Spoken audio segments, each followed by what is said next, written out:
This special episode of Coffee, Cake, and Camo would not be possible without the support of our awesome partner, T-Mobile. Thank you, T-Mobile, for being a proud supporter of our outdoor adventure team. Hey everybody, I'm Erica and welcome to Coffee, Cake, and Camo. Coffee, Cake, and Camo is a weekly podcast brought to you by the USO of Hampton Roads in Central Virginia. In any case our listeners are new to the USO, the mission of the USO is to strengthen America's military service members by keeping them connected to family, home, and country throughout their service to the nation. So as you can hear or see, my co-host Chelsea is not here with me today because today's Coffee, Cake, and Camo is a bonus episode. And we're also hosting with our Outdoor Adventure Team Program Director, the awesome and the super busy Michael Schwarting. Welcome, Michael. Hey, Erica. How's it going? I'm doing pretty good. Like I said, viewers, he is the Program Director of the Outdoor Adventure Team. And if you've seen on Facebook or any type of social media, the Outdoor Adventure Team has been busy. So many exciting things. But, Michael, I'll let you tell it. What has OAT been up to lately? Yeah, so we've been down in the trenches working, getting excited, going out, basically doing the information campaign, just allowing, letting people know what is changing, how it's changing, how we're trying to help our clientele in better and more robust ways. So we're analyzing a lot of new offerings and products and bringing in a lot of healthcare professionals and people that can really speak to the level of a program that we're wanting to have and put into motion. So yeah, it's an exciting time for us. I would say that the most exciting piece as of recent is T-Mobile coming on board as our sponsor. It's been very exciting. We had some of the executives come into town and they saw our facility on Little Creek and they were inspired kind of with the vision and support, and they really want to, pay back into the community, which are, largely customers of theirs. And so they basically got behind our initiative to do adaptive functional fitness, and that could be for an athlete that has an injury or a mental health situation or something that is basically kind of just, changed their life slightly, and they're looking for a community and an ecosystem where they could be supported and helped. A lot of these people have goals of like going to the Navy games and trials as athletics for competition. And so they kind of need a pipeline. So we're putting that into motion thanks to T-Mobile. Our studio is about 80% done. So those of you who have been following us on Instagram and Facebook, you'll start seeing more pictures coming out as the studio is finalizing. And that also works as a yoga studio for us too. So tremendous research and history out there proving the health benefits of yoga in a variety of different ways. And we have meditative stuff. So yeah, we've been busy. I'm glad you guys have seen that. And we're excited. We're excited with where we're heading, and one of the things that is important and which we'll feature on our podcast today, is the manpower equation. As programs grow, you need extra sets of hands and help. And I'm super excited to introduce a new team member today. But yeah, we've been busy and at work. So with the growth of any new program, you need more manpower. And I'm really excited to introduce, and Michael, you'll talk more with her, Miss Vicky West. Michael, Vicky, you guys can take it away. All right. Thank you, Erica. Well, if you're watching or listening, the next voice you're going to hear is my incredible studio manager, Miss Vicky West. Welcome to our podcast. Excited to have you. I don't think the timing could be any better. Do you mind giving everybody a little bit of your history? Sure. Thank you. I'm excited to be here. My main background is I was a competitive swimmer my whole life. I still dabble in the sport. I was world ranked in pool and open water swimming. Highest finishes were 4th in the world in the 10K and 5th in the 5K, and have coached on and off probably since I was about 14 years old. So aquatics is my primary. I also played water polo, and I love to kayak, stand-up paddle. I'm just more coordinated on the water, I guess. Well, the timing could not have been any better because, aquatics is something that I've seen for a long time that this program needed. We had Johnny, who swam events at Last Invictus, who's kind of come in and been part of our program and stuff like that. And so when your name was thrown in the hat and then I saw the resume, I was I absolutely want to pursue this gal. And so the timing for us is great. But honestly, Vicky's pretty humble. She brings so much more to the equation that she just kind of led on to. And for me, as a full-time person taking this program over just in January, having this extra set of hands and certainly at your level of understanding and then passion for adaptive athletes is incredible. The timing is great. COVID might not be great for all of us right now and how it's slowing some stuff down. But, when you're grassroots building organizations that kind of carry the weight with the messaging and like our mission to help some of these incredible human beings, whether it's build new relationships or compete or whatever the many things that we do at OAT, it's incredible having you in particular in this position, in this capacity as we move forward. So I'm super thrilled to have you. But if you don't mind sharing with our listeners and viewers, like, what was it about the USO or OAT that really kind of got you inspired? Because you've worked in a variety of capacities in the past working with athletes. Do you mind sharing some of that for everybody? Sure. I would say, I guess, first off, the USO is exactly kind of what's in my heart. I wanted to find a way to give back to the military community. And the USO, honestly, nobody does it better than the USO. So it was the perfect opportunity there. And as far as OAT, adaptive athletics, it's been a long time passion. I was working for MWR. I spent 5 years working for MWR, including a deployment. So I got to experience what a deployment felt like. I'm sure it wasn't exactly like it feels being active duty, but I had that separation away from loved ones for about 7 months when I deployed on an aircraft carrier to provide recreation. But when I first learned about the Warrior Games, I was working for MWR in Hawaii and had several friends that swam at the Naval Academy with Brad Snyder. And when I first learned about what this program is and what he accomplished from 1 year, going from being blinded in an accident to winning Paralympic gold, I just felt that was an incredible program. What an incredible thing to do.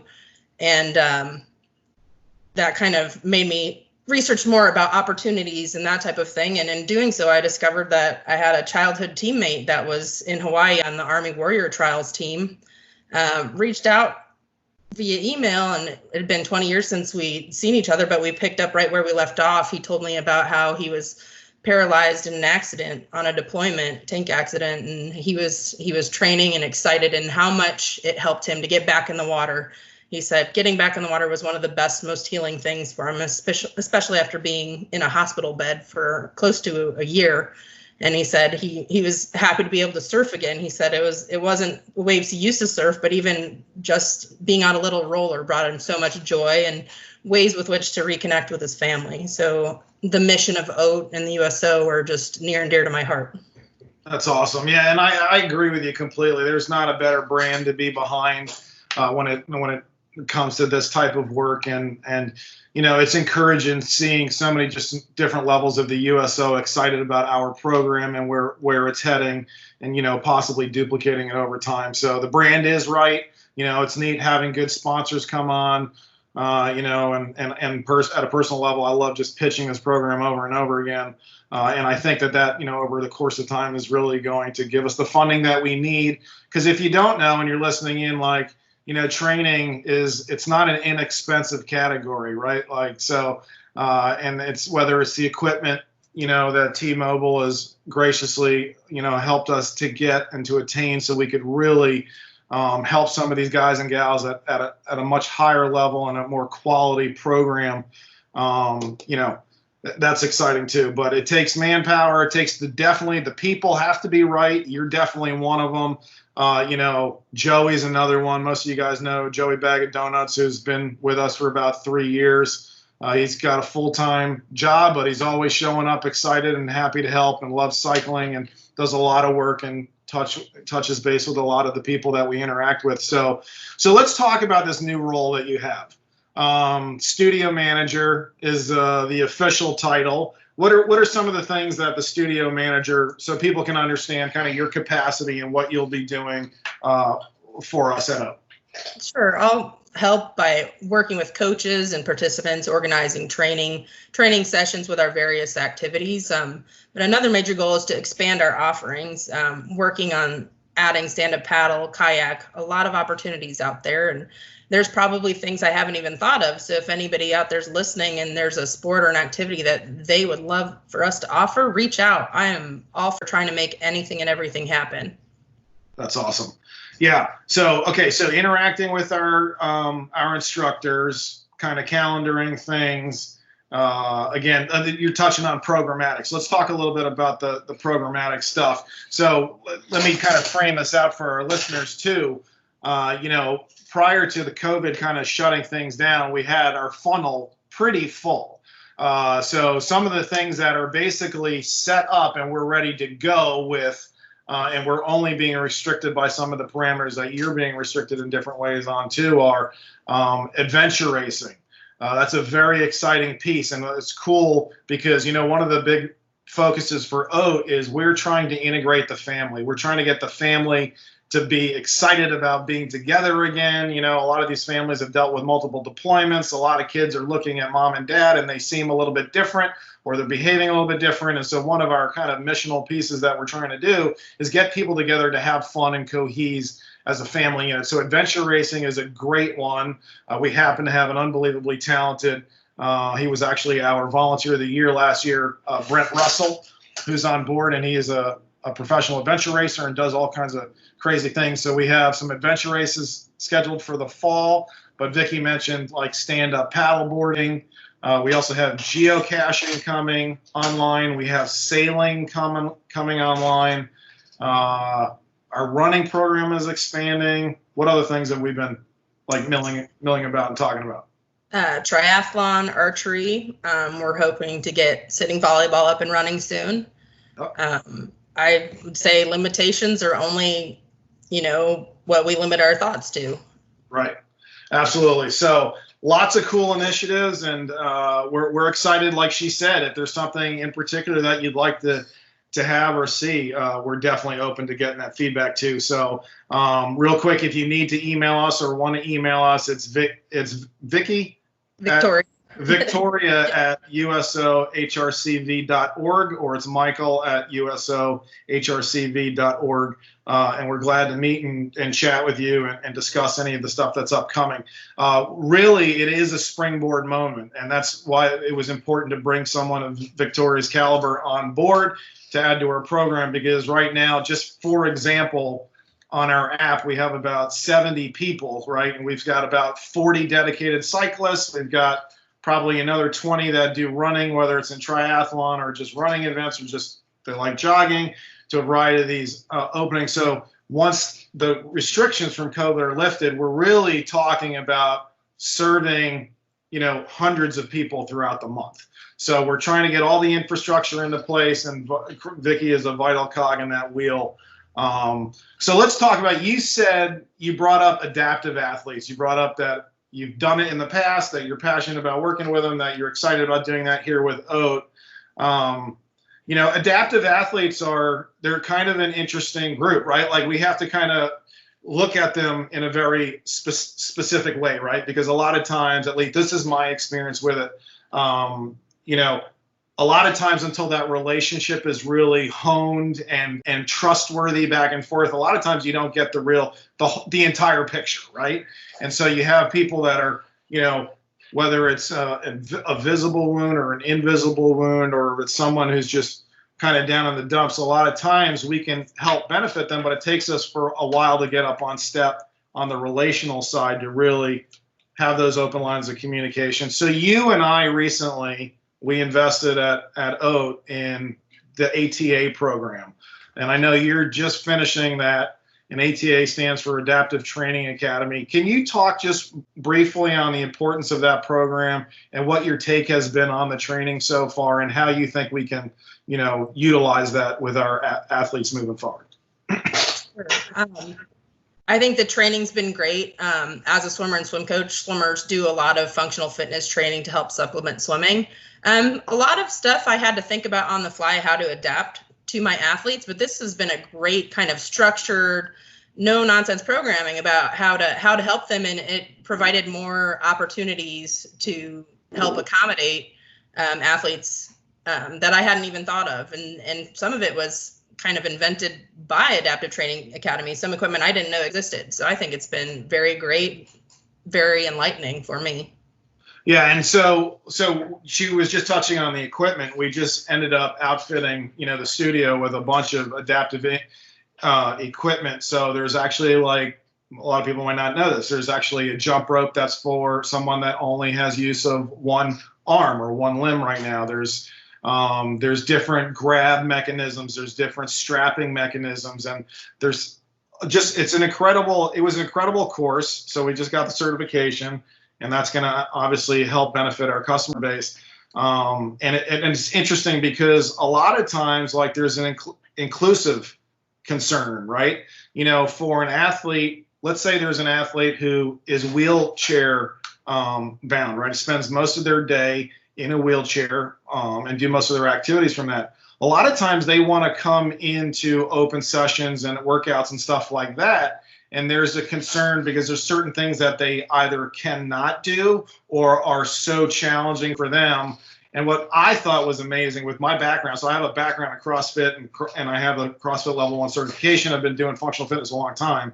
But the deep dive kind of into the mentality of the adaptive athlete, and then some of the changes and ways that you can integrate them so that they feel, right, like this is like a mental level, a cognitive level, that they're completely included in the workout. So maybe if they're running, if the other athletes are running, there's stuff now that Vicky and I and Joey can do with these athletes that make them feel almost like they're included in that part of the workout and not sitting on the sidelines. And I just have so much that team element in a training environment. Exactly. And I have so much respect for what Adaptive Training Academy is doing out there. And so it's excited also just to bring another level of certification also into the OAT program as we're gaining traction with Navy, Safe Harbor and all the different services with their Wounded Warrior programs who we're talking to now and expecting, some of their people to come work out. So that's exciting. So welcome to the team. We're appreciative to have you. You guys got her email earlier. Feel free to reach out and introduce her or say, hey, welcome to the team. A lot of you guys listening have been with us for a while. So this is Vicky. We're excited to have her. Thank you guys for listening in today. I did want to give an update for our next podcast. So OAT will basically do a podcast about every 3 weeks. It's really HRCV's platform, but they've graciously asked us to get on board and help with the program and keep people aware of what we're doing. So our next podcast will feature a local athlete who's been with us. Pretty interesting story. I don't want to steal too much of the story. He biked 18,000 miles last year. I did not even drive my car 18,000 miles last year. So incredible guy, an ex-Marine, very passionate about the program, very passionate about where we're headed. I hope that we provided some value today. It was exciting being part of your podcast again, and thank you for having us, Erica. Yes, thank you, Michael, and thank you, Vicky, and thank you, everyone, for listening. That's all the time that we have today on Coffee, Cake, and Camo, and I hope that you all enjoyed the Outdoor Adventure Team bonus episode, but be sure to follow us and them on Facebook, Instagram, and YouTube. Just search for the handle USOHRCV and USOHRCV OAT. And if there's a topic that you want us to talk about for the next episode, just use the hashtag Coffee, Cake, and Camo. Once again, I'm Erica, signing off. Stay connected and classy, HRCV.